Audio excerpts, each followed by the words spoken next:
Good afternoon, everyone. Mr. Van der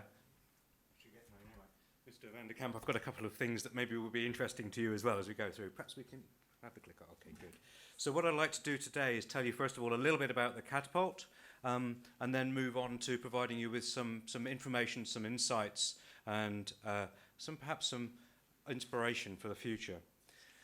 First of all, the catapults. We're established as one of a number of research institutes in the UK. There's quite a few dots on the screen. There are 10 catapults to date. The interesting thing here is that they are actually focused on specifically on technology domains. So you can see that there's some on transport systems, future cities, high-value manufacturing, satellite applications, and digital as well, just to name a few. And in fact, in every single one of these catapults, the Internet of Things is crucial and critical to the activities that are being undertaken. So there's a picture of the UK. Just want to give you a sense of where we are in the satellite applications catapult. It's on a research park that used to be part of the Atomic Energy Authority. And you can see the big thing, the circle in the bottom left-hand corner, and that's a synchrotron. It's a European machine.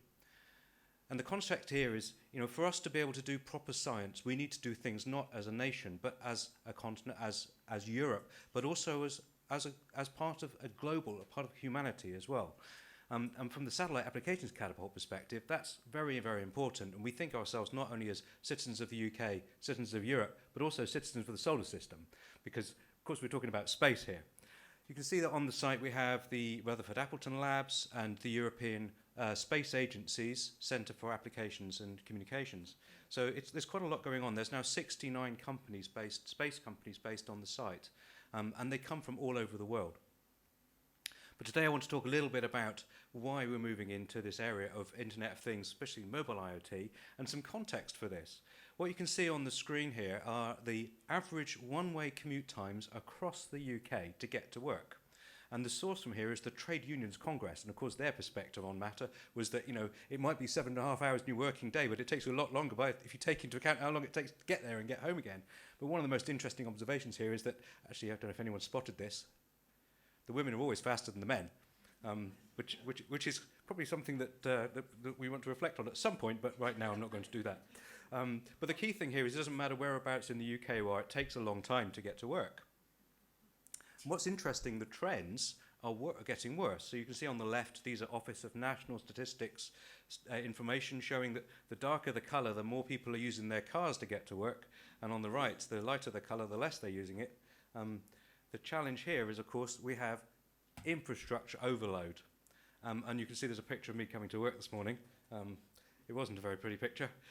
But fortunately, I did manage to get to the Eurostar and change. But it's okay, because we are going to have autonomous vehicles. So it won't matter that it still take you 45 minutes to get to work, because you won't really care, because the car will be such a great place to be anyway. So the idea, of course, is that you'll be able to work while you're on the move. And that, of course, requires some aspects of connectivity.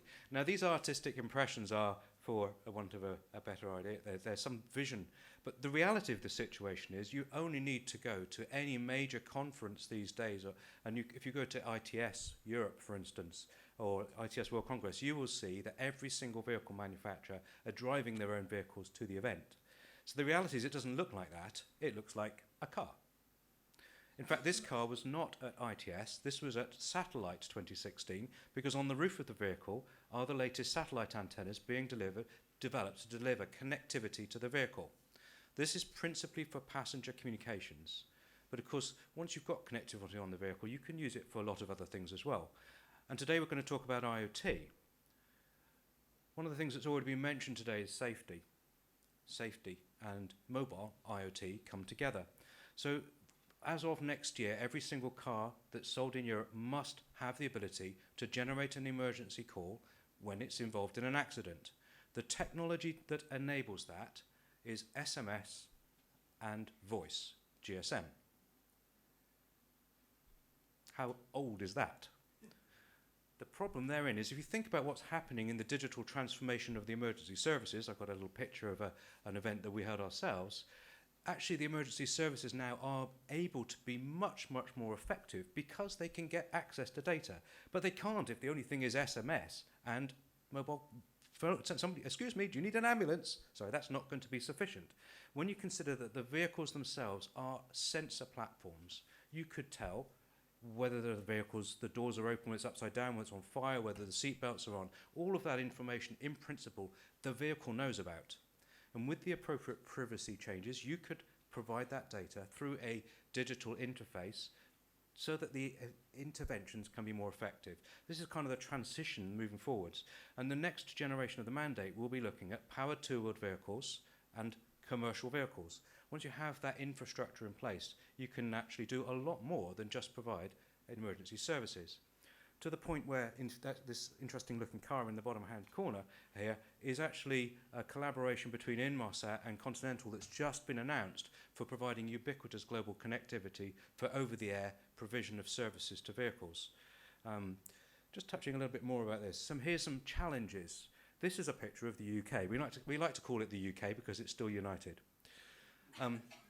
What you can see here is the pink shows in 2013 the availability of 3G services by geography, by any operator, where the pink means less than 25% connectivity by any operator in 2013.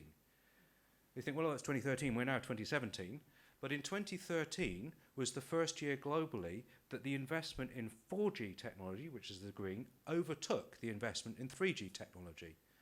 That goes into the urban centres. It doesn't go into the wide areas.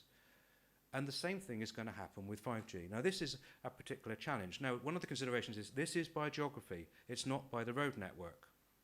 So what's happening in 2016? What it shows here is 2G, 3G, and 4G coverage across the road networks in the UK. So there's 55% of the road networks in the UK still hasn't got 4G coverage. That's a real problem if you want to provide effective services for connected and autonomous vehicles. If you wanted to do construction or utilities management, the situation's worse because you're not necessarily on the road network. Here's an observation. This shows urban densities, people. And what you can see is if you distort the map, it looks remarkably similar to where the 4G coverage is and the 3G coverage is. So the investment in the infrastructure that enables mobile IoT is not necessarily where you need it to be if you want to provide ubiquitous services everywhere. When you look at Europe, we have UK is one of the most dense areas, and the coverage is worse in Europe. Of course, we've got all the aspects of infrastructure coverage, and if we want to use drones, then you need to make sure that you can operate them, and that provides coverage requirements. This is just some other things that we're doing. What's happening then to deal with that? This is what's causing major investment in the space sector, for instance, in mega constellations providing ubiquitous internet connectivity, enhanced positioning mechanisms. Now, as a society, we spend a lot of money on providing Galileo, GPS, and other systems in space, and they provide reasonable performance. But we've already heard that you can do 2 orders of magnitude better if you use systems which are corrected. Actually, the infrastructure in space costs 100 times the infrastructure that is used for the calibration. So we as a society pay 99% of the cost and get 1% of the service. That should be fixable. Looking in the future, we've got the aspect of IoT on every platform. So we see that all of this stuff is coming together, and we see that the way to do this is to integrate satellites and terrestrial systems, focus on the need for the users. I do have a video. It kind of summarizes this. Could we play it, perhaps?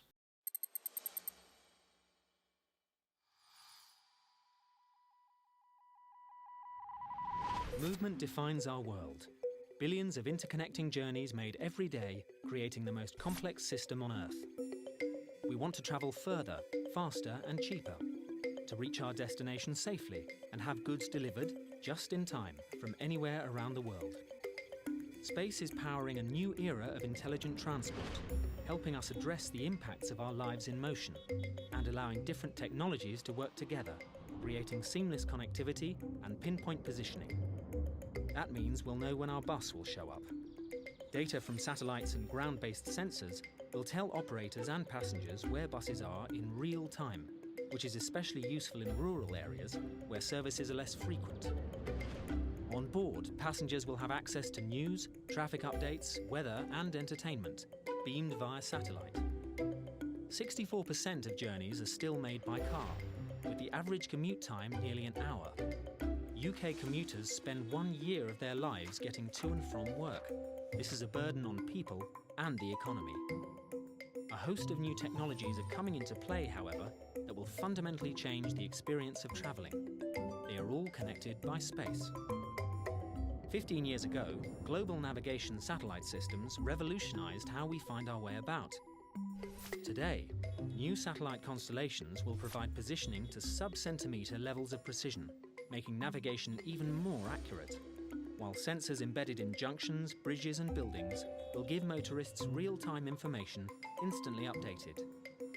Vehicles will also communicate to each other, sharing everything from instant traffic updates to localised weather reports. These technologies will usher in a new era of autonomous vehicles that will take away the drudgery of commutes and long motorway hauls. In future, we'll be hands-free and able to sit back, work, or even take a nap.